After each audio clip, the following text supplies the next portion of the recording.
अस्सलाम वालेकुम नाजरीन। खबर की असल खबर के साथ समीर कुरैशी आपकी खिदमत में हाजिर है। एडिशनल आईजी कराची खादिम रिंद ने भरपूर तरीके से दबंग एंट्री मार दी। इतवार के रोज़ गार्डन हेडक्वार्टर के अंदर इन्होंने एक दरबार मुनक्किद किया। उस दरबार में DIGs, SSPs, DSPs, SHOs तक तलब किए गए थे। उसमें इन्होंने काफ़ी लोगों की क्लास भी ली। उन्होंने सबसे पहले तो DSP सोराब गोड, जो कि इस कराची पुलिस की मजबूत विकेट समझी जाती थी, उसको उन्होंने उड़ा दिया।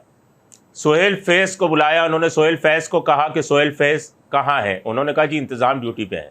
उन्होंने पैगाम दिया उन्हें उधर से ही घर रवाना कर दिया जाए। SHO रिजविया राशिद को बुलाया, मुनशियात के बारे में उनसे पासपोर्ट्स की, और सही जवाब न देने पर उन्हें भी जो है घर रवाना कर दिया। बाद अज़ां सरजानी टाउन से के SHO अमीन सोलंगी को बुलाया और उनसे भी जमात इस्लामी के कौंसलर की कत्ल के बारे में मालूमात की और उसके बाद उन्हें भी घर रवाना कर दिया। इस दरबार में उन्होंने ऑर्गेनाइज क्राइम, हाइड्रेंट, कुंडा माफिया और दीगर जराइम के बारे में भी बात की और वाज़े तौर पे कहा कि जो DSP फ़ाल नहीं है उनको फ़ाल किया जाए।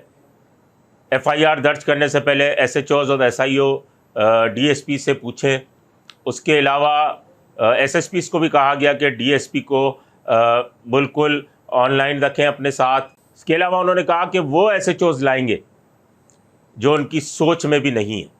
जिसके बाद पीर के रोज़ उन्होंने पुराने जितने भी SHOs हैं जो तैनात हैं उन्हें बुलाया और जो SHO लगने के ख्वाहिशमंद हैं उन्हें भी बुलाया।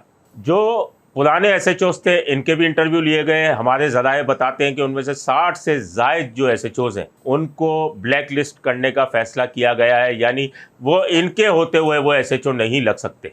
लेकिन बात फिर वही है कि हम ये कह रहे थे कि कई SSPs जो सिंध में लगे हैं वो सिस्टम के नहीं होंगे, लेकिन सिस्टम के लग गए तो SHOs किस तरह सिस्टम के नहीं लग सकते। इंटरव्यू का सिलसिला शुरू हुआ। तमाम पुराने SHOs ने इंटरव्यू दिए। नए कोई तकरीबन 400 के करीब थे और उनके भी इंटरव्यूज़ हुए। उसके बाद फ़हरिस्तें मुरतब होंगी और फ़हरिस्तें मुरतब होने के बाद ही फ़ैसले होंगे कि इसके बाद एमरजेंसी तौर पर तमाम SSPs को भी तलब कर लिया था, शायद उनको लिस्टें फराहम की जाएंगी। बहरहाल जो SHOs लगे हुए हैं, पहला मरहला जो DIGs और SSPs का था वो तो तबादलों और तकर्रियों का पूरा हो गया और अब जो नए SHOs का है, या तो पुराने SHOs जिनको तैनात किया जाएगा तो जोन तब्दील किए जाएंगे। जैसे एक मिसाल के तौर पर साउथ जोन के SHOs हैं वो वेस्ट में लगेंगे, वेस्ट वाले ईस्ट में लगेंगे। तो इस तरीके से जोन तब्दील होगा और नए SHOs को मौका फराहम किया जाएगा। अब एडिशनल IG खादिम रिंद स्पेशल ब्रांच के एडिशनल IG थे और अभी भी इनके पास एडिशनल IG का चार्ज है। 3-3 चार्ज उन्हें इजाफी दिए गए हैं। अभी भी वो एडिशनल IG स्पेशल ब्रांच है। यकीनन वो कोशिश करेंगे कि स्पेशल ब्रांच के अफसरान को SHO लगाया जाए, क्योंकि उन्हें सब पता है कि बॉर्डर एरियाज़ में क्या होता है, जो कराची की बॉर्डर एरियाज़ हैं उनमें क्या होता है क्या नहीं होता। तो अब ये फ़हरिस्तें मुरतब होंगी, कौन लगेगा SHO।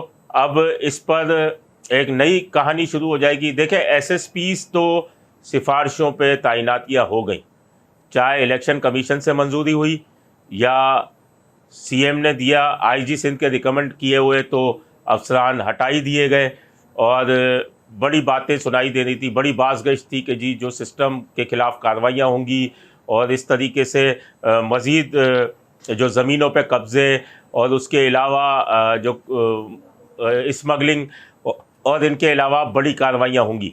लेकिन सामने वही आया कि कई SSPs जो हैं जो सिस्टम के साथ मुलविस थे वो तैनातियाँ हासिल करने में कामयाब हो गए।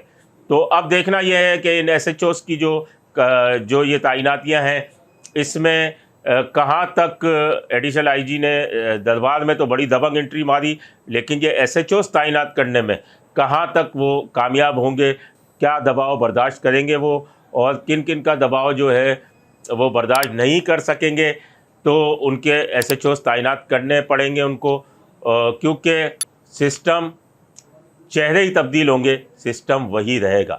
اپنے ہوسٹ سمیر قریشی کو اجازت دیجیے، اللہ نگہبان۔ Z110 نیوز، خبر کی اصل خبر۔